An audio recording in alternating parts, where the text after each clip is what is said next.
ওনারা টোটাল সংগ্রহ 20 পয়েন্ট। ফাটাফাটি পারফরমেন্স। মঞ্চে আমি স্বাগত জানাবো টুম্পা দাসকে। প্লিজ যারা জোরে হাততালি হয়ে যাক ফর টুম্পা দাস। এবং এই কম্পিটিশনের তৃতীয় বা সেকেন্ড রানার আপ হয়েছে টুম্পা ম্যাম। আমি একটু টুম্পা ম্যামকে রিকোয়েস্ট করবো প্লিজ মঞ্চে আসার জন্য। কোথায় টুম্পা ম্যাম? আসুন, জোরে হাততালিও প্লিজ ম্যামের জন্য। ফাটাফাটি একটা প্রিপারেশন ছিল।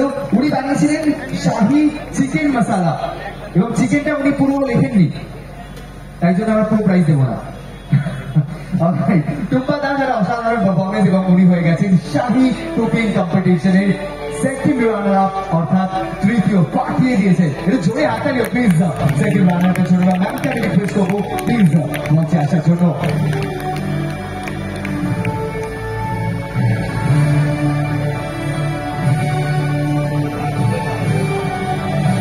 প্লিজ চলে আসুন এবং আমি অনুরোধ করবো স্যারকে